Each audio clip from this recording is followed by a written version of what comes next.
नमस्कार, खबर समय जगत में आपका स्वागत है। मैं हर्षिता जौहरी। आइए नजर डालते हैं देश प्रदेश से जुड़ी तमाम। भोपाल पूर्व मंत्री पीसी शर्मा ने कहा कि कमलनाथ जी आज भांडेर के दौरे पर हैं। आम सभा को संबोधित करने के साथ मंडलम सेक्टर की बैठक लेंगे। कांग्रेस को बहुत अच्छा रिस्पांस मिल रहा है। एमपी में लगातार गैंगरेप के मामले बढ़ रहे हैं। 15 साल में बेटी को नहीं बचा पाए। हमारी विधायक धरना देकर भ्रष्ट अधिकारी को बदलने की बात कर रही थी, लेकिन सरकार ने 15 दिन नहीं सुना। रेप जैसी घटना हुई। भाजपा चुनाव समिति की बैठक पर कहा, भाजपा सभी 25 प्रत्याशी बदल सकती है क्योंकि इनकी रिपोर्ट ठीक नहीं है। भाजपा के लोग आपस में लड़ रहे हैं। भाजपा ना फील्ड पर ना कागजों पर। मौन प्रदर्शन पर कहा, पूरे प्रदेश में हम मौन रहकर काली पट्टी पहनकर प्रदर्शन करेंगे। बाबा साहब अंबेडकर और बापू की प्रतिमा के सामने होगा धरना। महिला अपराधों के खिलाफ कांग्रेस का विरोध। बिसाहूलाल साहू को नोट बांटने पड़ रहे हैं। यह केवल नोट ही बांट सकते हैं। सब नोट बांटने वाले उजागर होंगे। नारायण पटेल भाजपा के प्रत्याशी होकर कांग्रेस को वोट देने की बात कर रहे हैं। निश्चित तौर पर कल कमलनाथ जी जो कांग्रेस के अध्यक्ष नेता विपक्ष हैं, पूर्व मुख्यमंत्री, कल शंकराचार्य जी से मिलने गए थे जबलपुर। आज भांडेर वो जा रहे हैं और जो लगातार सभाएं, पहले हाट पिपलिया, फिर मंदसौर और यहाँ जा रहे हैं, यहाँ आम सभा को ही संबोधित करते हैं वो। साथ ही साथ वो जो मंडलम सेक्टर का गठन हुआ है उनको भी संबोधित करते हैं। और जो रिस्पांस इस समय मिल रहा है कांग्रेस को, तो मैं समझता हूँ कि चाहे वो भांडेर हो या बाकी सभी और 27 सीटों, 28 की 28 सीटों पे कांग्रेस का इस समय माहौल है। और जिस तरह से हाथरस में एक दलित बच्ची के साथ दुष्कर्म हुआ, उसकी हत्या कर दी गई और एक हमारे नेता राहुल गांधी जी और प्रियंका गांधी जी वहाँ पहुँचे और परिवार से बात की। उसी तर्ज पर मध्य प्रदेश में भी लगातार गैंगरेप हो रहे हैं। पिछले 15 दिनों में 7 गैंगरेप हुए हैं, जिसमें कल की घटना भोपाल के बैरागढ़ की है। और मुख्यमंत्री जी लगातार कहते हैं कि बेटी बचाओ और बेटी पढ़ाओ, लेकिन मध्य प्रदेश में 15 साल में भी बेटी नहीं बची और आज भी वही स्थिति है।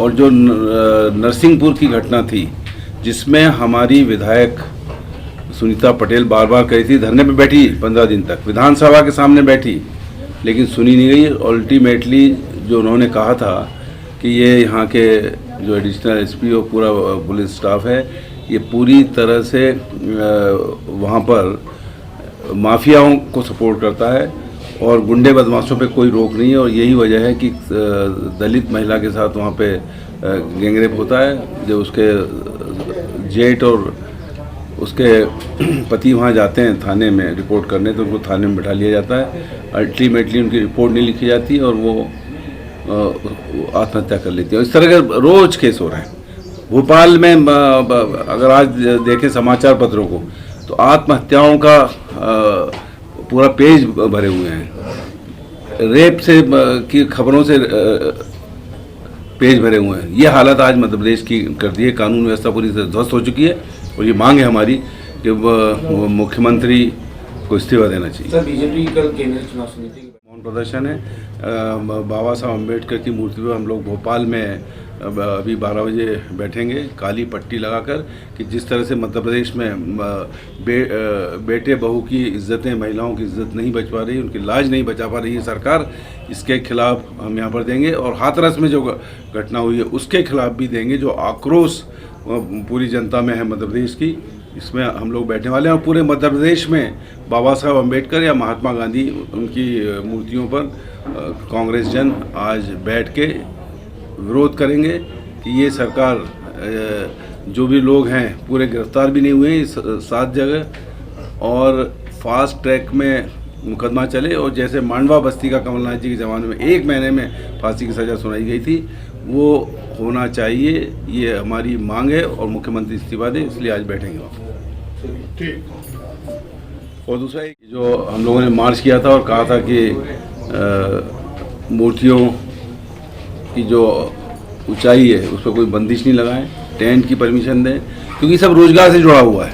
ये धानुक समाज जो पुतले बनाते हैं, अब दशहरे पे भी उन्होंने रोक हटाई, पहले कह रहे थे दशहरा नहीं मनाने देंगे। प्रजापति समाज मूर्तियां बनाता है, गणेश जी पर बनाने नहीं दी गई, और इसमें भी देरी की, अगर पहले कर देते, क्योंकि अब मूर्ति इतनी जल्दी बनती नहीं है, जो 8-10 दिन बचे हैं, तो इसमें भी इन्होंने देर की है और लोगों के रोजगार पे प्रहार किया है। और मुख्यमंत्री कहते हैं कि हम रोजगार देंगे, लोगों को रोजगार दे रहे हैं, लेकिन ये जो उत्सव होते हैं साल में एक बार, इसमें प्रजापति समाज, धानुक समाज, इसमें बैंड वाला, टेंट वाला, माइक वाला, वहाँ पे जो पूजा पाठ कराते हैं वो पंडित, इन सबको जो रोजगार मिलता है, इस पर प्रहार किया है सरकार ने। इसीलिए हमने मार्च किया था, और मैं जो लोग गिरफ्तार हुए थे और जेल गए थे उनको भी बधाई देना चाहता हूँ कि इन सब की वजह से, इन सब के दबाव से, और हमने जो ज्ञापन दिया था वो देवी जी के चरणों में दिया था कि शायद सद्बुद्धि आए, लेकिन बहुत थोड़ी सी आई,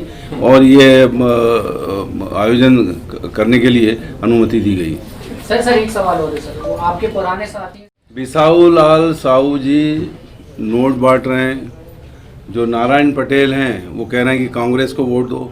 ये इनके डीएनए में था कि कांग्रेस वो हैं, और कह रहे हैं कि गलती हो गई, कांग्रेस को नहीं, पंजे को वोट देने का भारतीय जनता पार्टी का कैंडिडेट कह रहा है। आप अंदाज लगाइए कि किस तरह का माहौल है।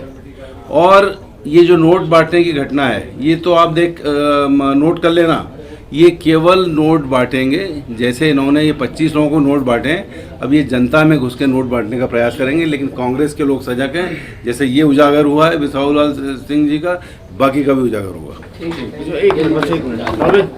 खबर समय जगत के लिए संवाददाता शक्ति Bharti, Bhopal. For latest news, subscribe to our channel and press the bell icon.